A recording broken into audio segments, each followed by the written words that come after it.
So the people that voted for Donald Trump and felt they lost. They lost. It's Thanksgiving Day. I was on the phone with my cousin this morning.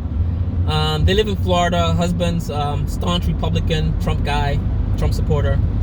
And he came on the phone. We were talking about the lockdowns, how New York is locking down, and they're having Thanksgiving Day dinner with like 15 people.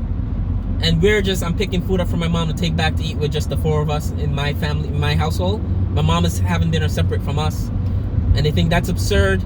And her husband remarked that because our reality is so different right now between Florida and New York and some of these states, he said, oh yeah, the Republicans, someone mentioned the Republican Party that it should be two separate Americas. The people that voted for Trump should just have their own part of the country drawn around them, like a wall or whatever. They like walls, so I guess they put a wall around themselves and live happily in this wall. He mentioned this thing about the two Americas, and she goes, yeah, that's what's gonna happen. And then my wife overheard this, and she goes, yeah, I heard that. They want to get rid of the states and just do two separate Americas, where you need a passport to go between, or papers or something to go between the parts of America. And basically the Republican parts and the Democratic parts, right? Based on policies, guys, what part of America would you want to live on? Do you want to live on a Donald Trump part of America or a Joe Biden part of America? You know, or a Barack Obama part of America, where you get health care, where minimum wage is you know, takes care of a person employed and their family, where the schools are good, their tax money goes into making sure the schools are good instead of buying bullets and tanks and guns, and you know, for police departments, basically, not even the army. You know, or do you want to live in this America where people are digging for coal, there's no health insurance, there's no fire department, I guess, because that's where the tax money goes to. And if you live in a Trump part of America, I guess not paying taxes is kind of what your thing is.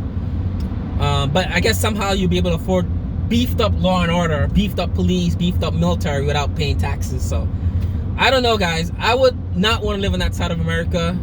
I would not want to visit that side of America, and especially in terms of this coronavirus, where the Trump part of America don't care about the virus. They don't want to wear a mask. They don't want to lock down. They don't want to stay inside. They don't want to be careful. They want the kids to go to school and teachers to be exposed. They want a burden on the healthcare system for the elderly and people that get sick, that need hospitalization, not just for like an hour, for like days in hospital, right? I don't want to live on that side of America. And what will happen if you split this country in two pieces like that? The Trump side of America will fail. They'll be happy for a couple of months, a couple of years, but it will fail, right? Because within that side of America, they'll begin to see like how stupid a lot of these policies are.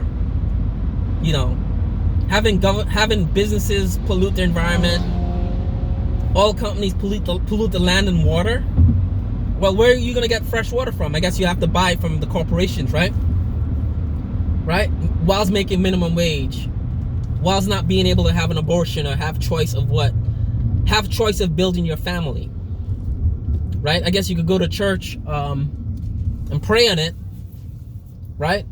You know, so just decide like what side of America would you want to live on. And I think it's obvious for me, because the things I value as an American, as a human being, the things I value, it seems to be not becoming extinct, but it seems to be a privilege almost.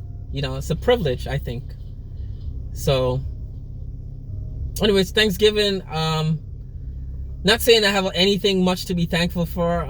You know, my family's healthy, everyone around me is healthy, and doing well, friends, family, but I'll just leave it at that. I hope you guys are enjoying the holidays as they come at us real quick.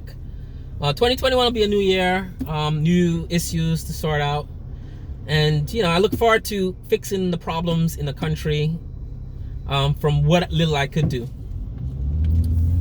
All right, guys, see ya.